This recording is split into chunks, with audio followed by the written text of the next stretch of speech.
ఇప్పుడే జీ5 app download చేయండి. చూడండి మీ ఫేవరెట్ టీవీ షోస్ ఎప్పుడైనా ఎక్కడైనా. డాక్టర్ గారు, మరి మన కార్యక్రమం చూసి నిజంగానే అసలు ప్రకృతి వైద్య విధానం ఫాలో అయ్యే వాళ్ళు ఎవరున్నారండి అని ప్రశ్నించే వాళ్ళు చాలా మంది. మరి వాళ్ళందరికీ కూడా సమాధానం ఒక సర్ప్రైజ్ తో ఇస్తానని మీరు చెప్పారు కదా. ఇవన్నీ ఫాలో అయితే 100 ఏళ్ళు కాకపోతే 120 ఏళ్ళు బ్రతుకుతామేంటి?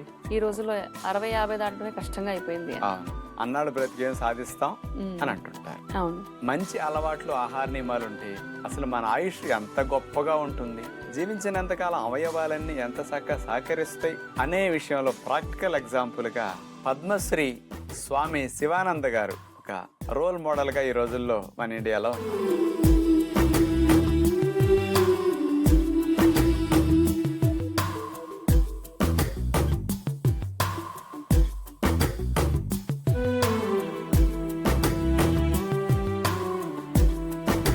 ఎవరు డాక్టర్ గారినా? కాశీలో ఉంటారమ్మా. ఆయన పుట్టిన డేట్ వింటే ఇప్పుడు మీరు ఆశ్చర్యపోతారు. ఆగస్టు 8వ తేదీ. మామూలుగా అయితే 1900 అని అనుకుంటారు ఎవరైనా. 1896 సంవత్సరంలో పుట్టారు. 1896లో పుట్టి ఇప్పటికి హాయిగా జీవిస్తూ, మరి ఇప్పుడు ఆయన వయసు ఎంతో తెలుసండి? 128 సంవత్సరాలు. ఆయన ఫిజికల్ ఫిట్నెస్ ఏంటి అంటానికి ఒక ఎగ్జాంపుల్ చెప్తా. 2022 సంవత్సరంలో భారత ప్రభుత్వం పద్మశ్రీ బిరుదు ప్రదానం చేసి వారిని గౌరవించారు.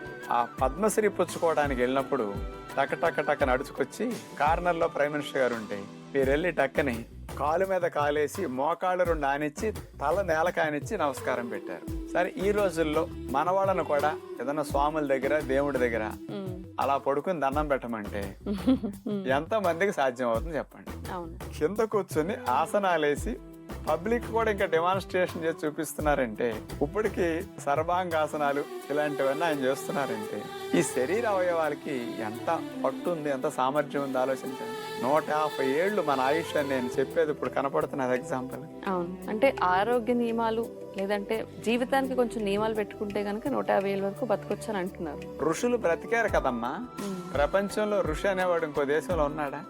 150 ఏళ్ళు బ్రతికిన వాడు భూమి మీద ఇంకెక్కడన్నా కనపడ్డా? మన ఇండియాలో ఎన్ని వేల మంది ఇండియా బంగ్లాదేశ్ కలిసి ఉన్నప్పుడు బంగ్లాదేశ్ లో పుట్టిన వ్యక్తి కాశీ వచ్చి 50 ఏళ్ళ నుంచి సెటిల్ అయ్యి అక్కడ సర్వీసెస్ అందిస్తున్నారు. మరి డాక్టర్ గారు, ఎవరు చెప్తే వినడమే. వాళ్ళు పళ్ళు తినేవారు, ఈయన దొరికితే తినేవారు, ఇలాంటివి. ఈయన దినచర్య అనేది ఎలా ఉంటుంది? ఈయన ఆహార నియమాలు ఎలా ఉంటాయండి? నేను చెప్పేవన్నీ ఆయన టైం టేబుల్లో కనపడతాయి. ఆయన ఆచరించినవన్నీ మన టైం టేబుల్లో మనం చెప్పుకుంటున్నాం అనుకోవచ్చు. 2 రకాలుగా ఆలోచిస్తే, రోజుకు 2 సార్లు తింటారు, ఉప్పు నూనెలు తినరు, స్వీట్లు హాట్లు అస్సలు ముట్టుకోరు, పప్పు, ఉడకేసిన ముక్కలు ఇలాంటివి తింటారు, ధ్యానం చేస్తారు, భజన చేస్తారు, యోగా తప్పనిసరిగా అంటున్నారు సేపు చేస్తారు, రోజుకి 3 లీటర్లు తగ్గకుండా నీళ్లు తాగుతారు, కిందే పడుకుంటారు, చాప మీదే. ఈ రోజు కూడా తల కింద పెట్టుకుని ఒక చెక్క ముక్కట పెట్టుకుంటారు తల కింద. ఎర్లీగా 8 పడుకోవటం. ముఖ్యంగా కోరికలు లేకుండా, రకరకాలుగా మనసు అటు ఇటు పరిగెత్తకుండా వాటిని నిగ్రహించుకోవటం వల్ల ఆయన ఉండగలుగుతారంటారు. బ్రహ్మచర్య పాలన చేయటం అంటే ఇలాంటి క్రమశిక్షణ చూడండి. ఆయన ఏమన్నా రా ఫుడ్ 100% తిన్నాయని కాదు, ఏదో ఎరువులు పురుగు మందులైన ఆహారం తిన్నాయని కాదు, అడవుల్లో ఉండి స్వచ్ఛమైన గాలి తీసుకున్నాయని కాదు. కాశీలు అంటే అంత ఇరుకిరుగ్గా ఉంటాయి మీకు తెలుసు. మరి అలాంటి చోట ఉండి కూడా ఇలా ఉన్నారంటే ఈ రోజు కూడా మరి నేను చెప్పేవి ఇంకా 100% ఇట్లా పాటిస్తే ఎవరైనా సరే 120 దాటొచ్చు ఈ రోజుల్లో కూడా, ముందు నుంచి కనుక ఫాలో అయితే. నమస్తే బాబాజీ. నమస్తే. Just want to know few healthy tips that you follow. What is the food you eat in general and why do you avoid fruits?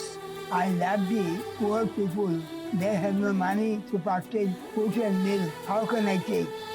This is my question in my mind. That's why I cannot take. And what is the food you eat in general? Dal, sabji. No hard and fast rule. No hard and fast rule.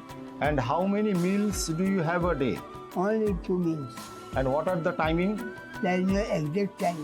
Bachelor life. They depend upon others. Babaji's life is a bachelor life. So Babaji is dependent on others. So when they will prepare the food and give it to him, Babaji will have that gladfully. He will never complain. After dinner, I cannot wait. I go to bed immediately. After lunch, I take Bhadrasana, at least for 15 minutes, and it is good for stomach and health, not just people.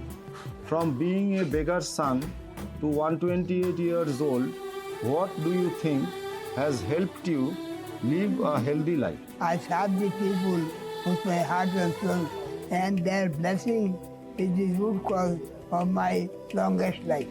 I have no desire for any kind of material object. It is also one of the factors of longest life. তুমি যে নুন ছাড়া খাবার খাও আর তেল ছাড়া, এইটা সম্বন্ধে বলো, কেন তুমি এই ধরনের ডায়েটটা চয়েস করলে? Salt is very exaggerated. The sea salt is very harmful to the human consumption. What made you, মানে তুমি এই ধরনের সিম্পল লাইফস্টাইলটা কেন চয়েস করলে? Poor people, they cannot take proper food. That's why I should not take. But what made you opt for such simple living? Because you have traveled a lot, so you could have gone for a modern living. Why the simple living? Simple living is a choose? very good process to live happy life. 4 or 5 years when his age was, he is having this simple food all along. My father and mother was begging for door to door. They used to take rice only. They had no money to purchase salt, oil. So I cannot hope to take milk from them. At the age of 4, I came to the house of my Guruji and I started to take rice. I have no knowledge. The nice food man can take. New life started. New life started. Yeah. What suggestion would you like to give to kids of this generation? They should practice yoga every day, early in the morning on an empty stomach. Yoga is very essential to maintain good health. Without yoga, man cannot live happy. তোমার জীবনে যোগাটা তুমি কার থেকে প্রথম শিখলা? From my Guruji. Since then he's practicing. From the age of say 5 or 6, he's practicing yoga. Okay, thank you.